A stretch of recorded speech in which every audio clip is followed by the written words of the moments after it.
ओम श्री गणेशाय नमः। अथ मंगलाचरणम्।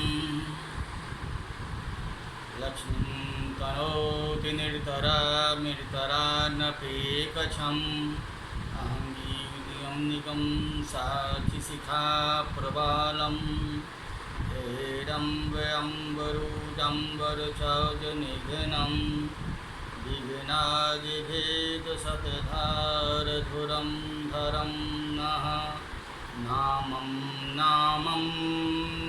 रमानाथं भवानी सहितं भवं। सरस्वतीं गणाधीशं मातरं पितरं गुरुं। प्रवक्ता आधार पुरुषस्य नामः डॉक्टर कृष्ण नारायण झा, सहायक प्रोफेसर, जूठालाल संस्कृत महाविद्यालय, मझौलिया, पश्चिमी चंपारण। कक्षा शास्त्री प्रतिष्ठा, तृतीय खंड, अनिवार्य पत्र। निर्धारित पुस्तक का नाम संस्कृत वाङ्मय का इतिहास, जो अनिवार्य प्रथम पत्र के रूप में विश्वविद्यालय द्वारा 100 अंक की निर्धारित की गई है। शीर्षक यानी विषय टिप्पणी भवभूति परिचय।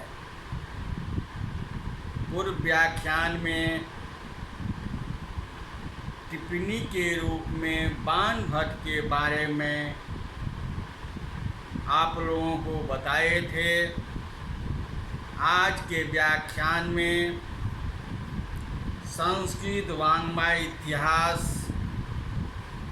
में वर्ष 2018 एवं वर्ष 2019 में पूछे गए प्रश्न पर नज़र डाल रहे हैं। समयो होरात्र्यम अर्थात समय 3 घंटा। खंड क प्रसंख्या 1 से 5 आलोचनात्मक प्रश्न पूछे जाते हैं, जिसमें 3 प्रश्नों का अनिवार्य देना जरूरी है। दूसरा प्रश्न है खंड ख अध्यस्तेनु चतुर्थ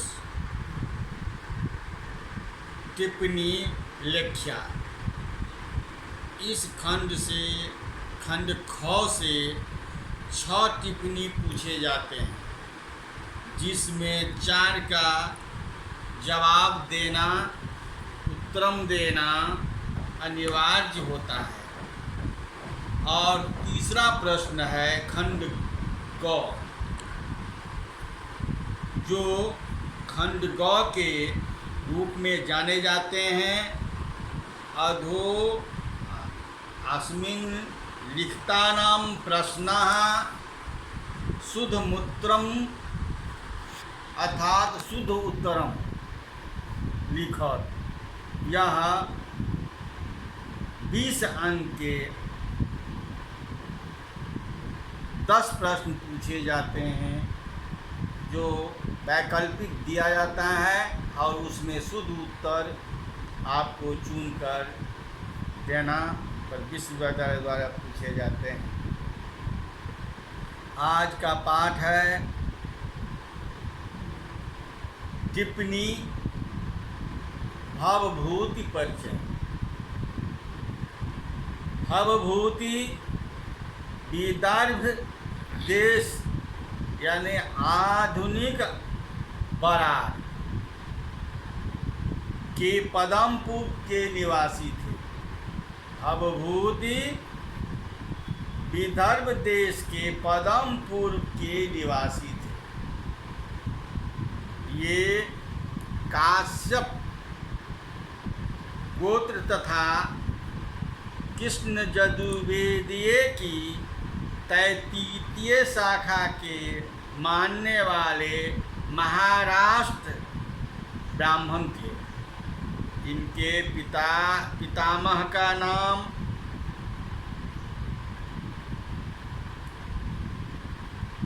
भट्ट गोपाल तथा पिता का नाम नीलकंठ, माता का नाम जातु कर्णो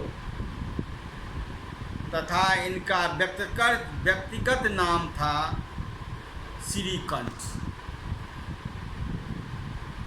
कुटुंबर इनकी उपाधि थी। भवभूति तो इनको कवियों द्वारा किया गया विशिष्ट नाम है। इनके पूर्वज सदाचार तथा वेद अध्ययन के लिए प्रसिद्ध थे। ये पंक्ति पावन तथा 5 अग्नियों की स्थापना करने वाले सोमयाजी श्रोत्र ब्राह्मण थे। इन्होंने अपने गुरु का नाम ज्ञान निधि बतलाया है, परंतु दार्शनिक ग्रंथों में उल्लिखित परंपरा के अनुसार ये मीमांसा के प्रसिद्ध आचार्य कुमारिल के शिष्य थे और दार्शनिक जगत में इसका नाम भट्ट उम्बेक था। भवभूति स्वभाव से बहुत ही गंभीर थे। भवभूति व्याकरण, न्याय, मीमांसा के अपूर्व विद्वान पंडित थे। भवभूति व्याकरण नाम श्रीकंठ था। भवभूति का प्रारंभिक नाम श्रीकंठ था और भवभूति उसका साहित्यिक नाम था, जो गिरिजाया कुचो वंदे विभूति सीतान्नो तथा सांभा पुनातु भवभूति पवित्र मूर्ति जैसे पद लिखने से परा था। श्री राघव ने अपने भवभूति के संबंध में एक विचार व्यक्त किया है कि भगवान शंकर ने स्वयं भिक्षुक रूप में आकर भूति ऐश्वर्य प्रदान की थी, इसलिए उनका नाम भवभूति पड़ा। एक श्लोक है, नामना श्रीकंठः प्रसिद्धयां भवभूति वित्यर्थः भवभूति रीति व्यवहारे तस्यैव नामांतरणम्। यह श्लोक को एक बार फिर सुना जाए। नामना श्रीकंठः प्रसिद्धयां भवभूतीत्यर्थः भवभूति रीति व्यवहारे तस्यैव नामांतरणम्। श्रीधरः इति कवि नाम भवभूति रीति गिरिजायाः कूचो इति प्रकरणोत्तर पद्मीनाम्। भवभूति जलधि निर्गतं काव्यम् अमृतरसकणा इव स्फुरन्ति यस्य विशेषा अद्यापि विकटेषु तथा निवेशु। अब इनकी रचना पर ध्यान देने योग्य की बात है भवभूति की 3 रचनाएं मिलती है और तीनों ही नाटक है। प्रथम है महावीर चरित्र, द्वितीय है मालती माधव और तृतीय है उत्तर रामचरितम। ये 3 पुस्तक उपलब्ध है।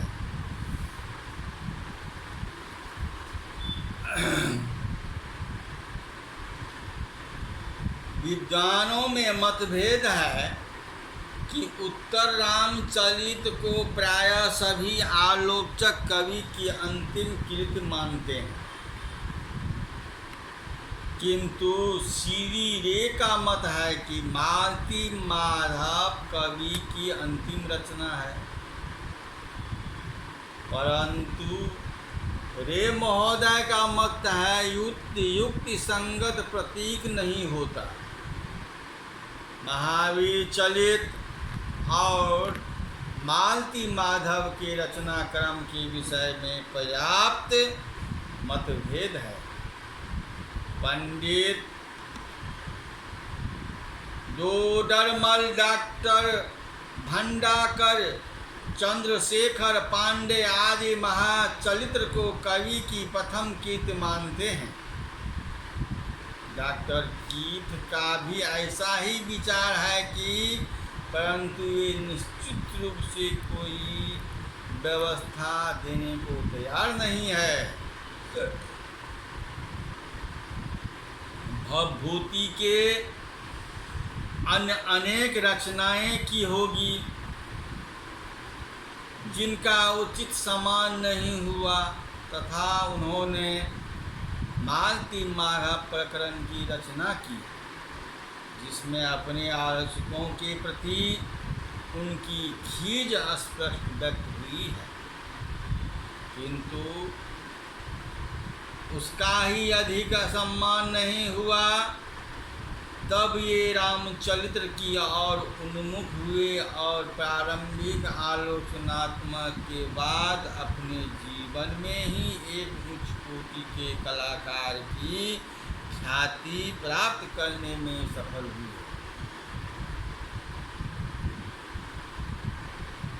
उसकी रचनाओं का संक्षिप्त परिचय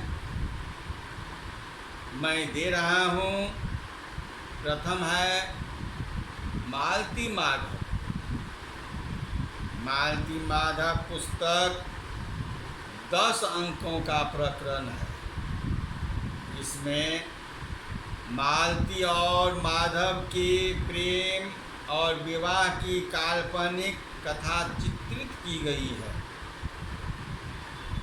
भूरी बसु और देवरात क्रमशः पद्मावती और विदर्भ के राजमंत्री थे।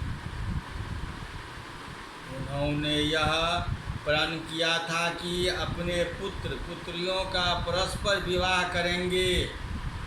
समय पर देवरात के पुत्र और भूरी वसु के पुत्री उत्पन्न हुई। भूरी वसु देवरात के पुत्र माधव के साथ उनकी प्रतिज्ञा के अनुसार मालती का विवाह करना चाहते थे, किंतु राजा का साला और मित्र नंदन मालती से अपना विवाह करना चाहता था। राजा का सामर्थ्य भी उसे प्राप्त है। माधव का एक साथी मकरंद है और नंदन की बहन मददंतिका मालती की सहेली है। मालती और माधव एक शिव मंदिर में मिलते हैं। वहीं मदयंतिका जी की मकरंद एक सिंह से बचाता है। तभी वे एक दूसरे पर अनुरक्त हो जाते हैं। इधर राजा मालती और नंदन का विवाह कराने के लिए तैयार है। माधव अपनी प्रेम सिद्धि के लिए शमशान में तंत्र सिद्धि कर रहा है कि उसे एक स्त्री की चीख सुनाई पड़ी। वहाँ जाने पर उसे पता चलता है कि अघोर घंटक और उसकी शिष्या कपाल कुंडला मारती को चामुंडा की बलि चढ़ाने का उपक्रम कर रहे हैं। माधव अघोर घंट को मारकर मालती को बचा लेता है। राजा के सैनिक ढूंढते हुए शमशान पहुंचते हैं और मालती को ले जाते हैं। मालती और नंदन के विवाह की तैयारी की जाती है, परंतु कामंद की भूरी वसु की चिंतिका तापसी की चतुर्सा से मकरंद का विवाह नंदन से हो जाता है और कामनंदेशी मंदिर में जाकर मालती माधव का गंधर्व विवाह करा देती है।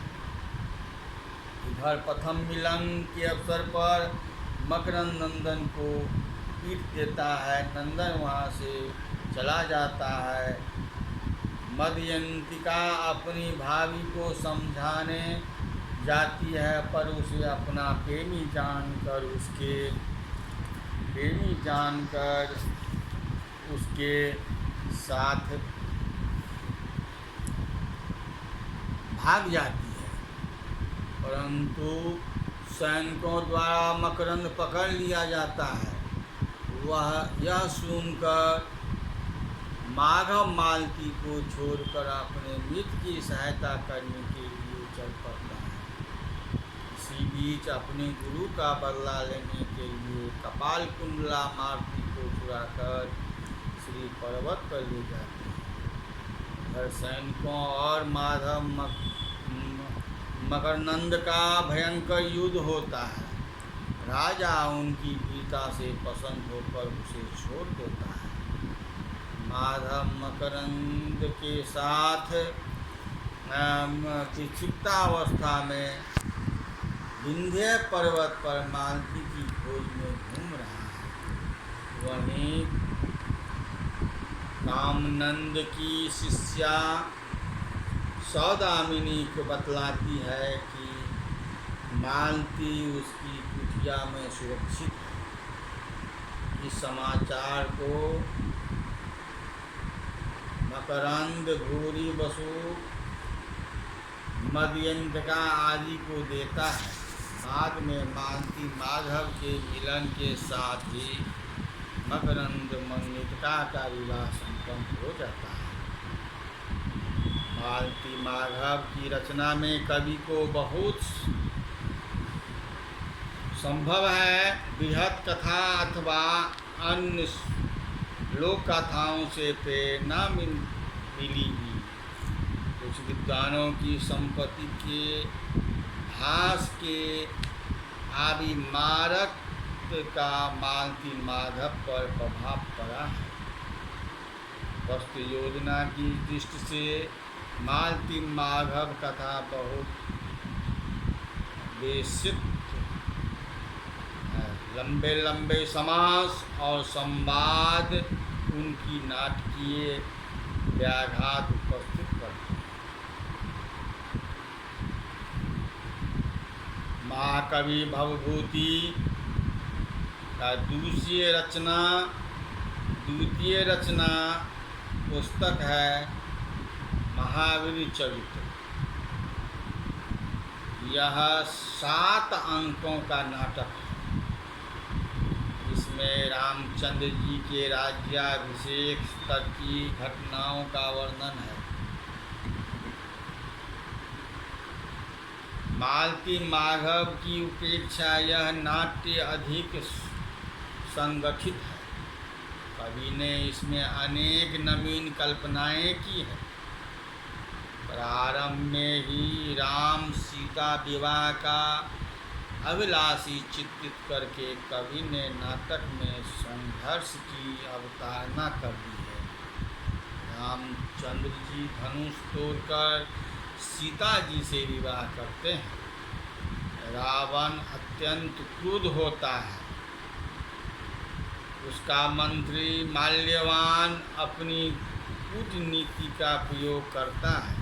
पहले तो वह परशुराम को राम के विरुद्ध भड़काकर भेजता है, पर जब यह युक्ति असफल हो जाती है तब वह शूर्पणखा को मंथरा भेष में भेजकर कैकेयी से राम को वन भेजने का षड्यंत्र करता है।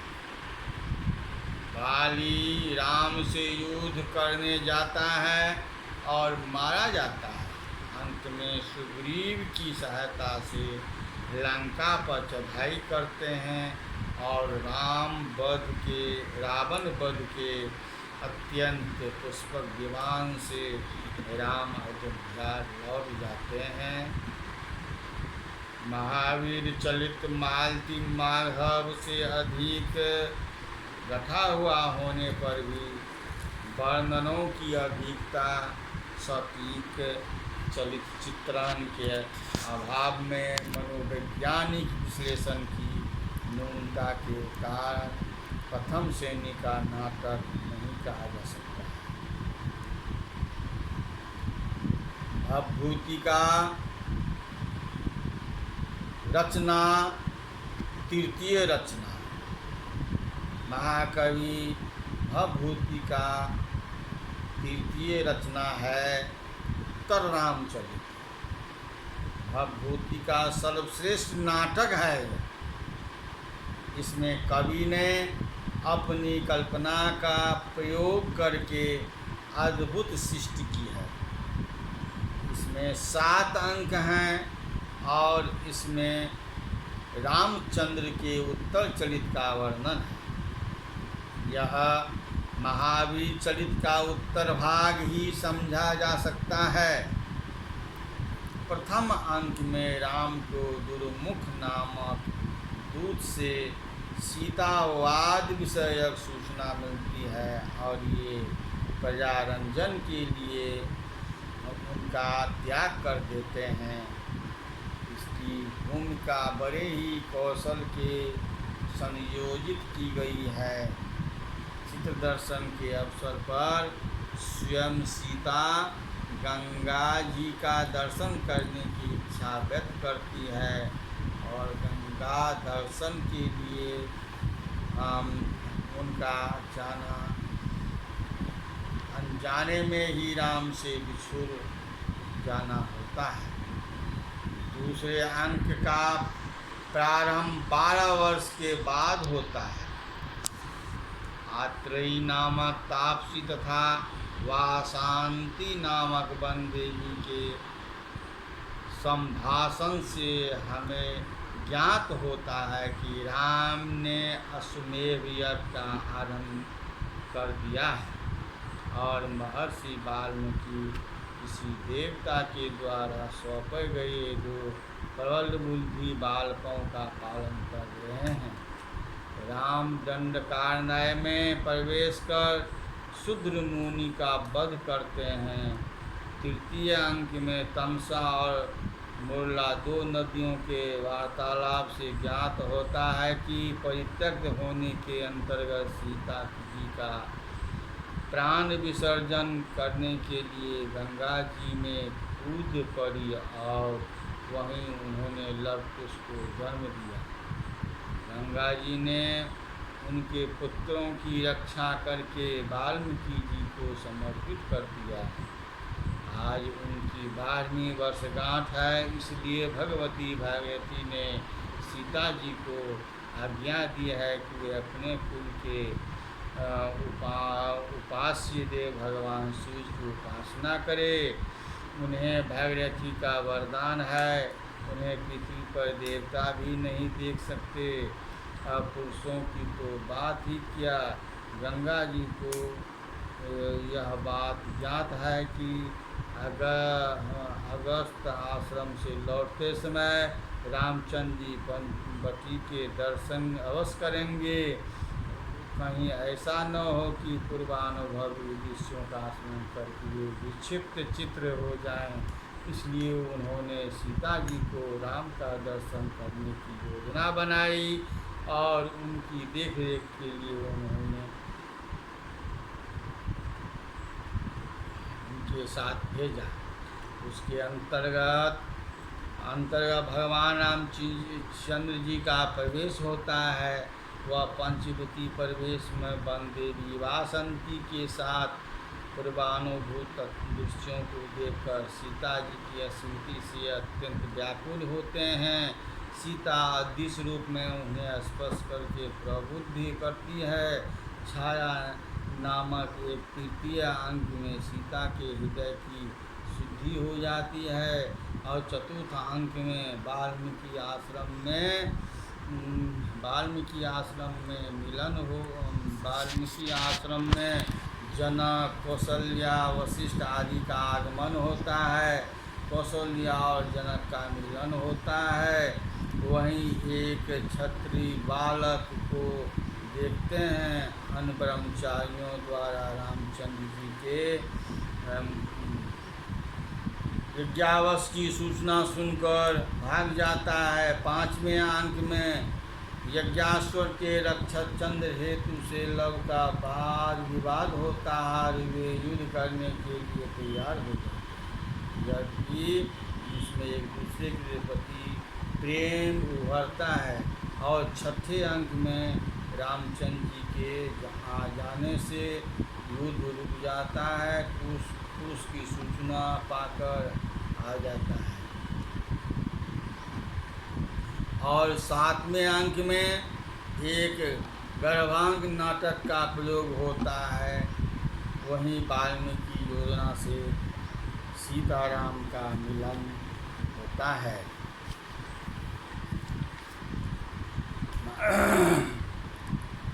भवभूति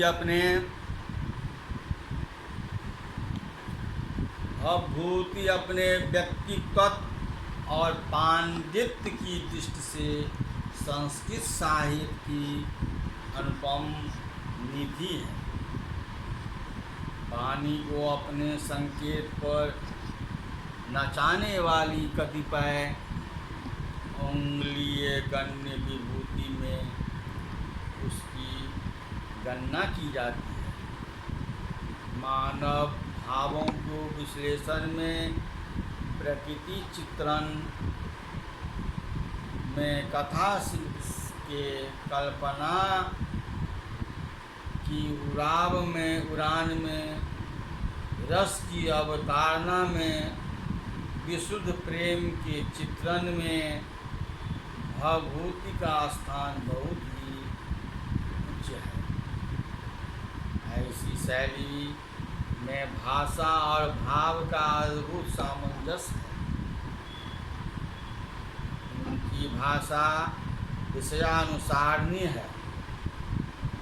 भयावह दृष्टों के वर्णन में समास, शाकुल, ओजो गुण विशिष्ट पद की भी लिख सकते हैं।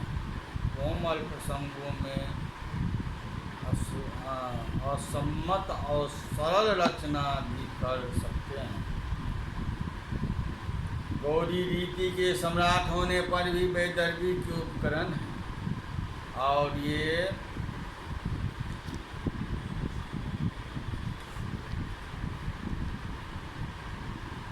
भवभूति के प्रकृति में के अनुसार सुकुमार और भयावह दोनों ही रूपों का चित्रण होता है।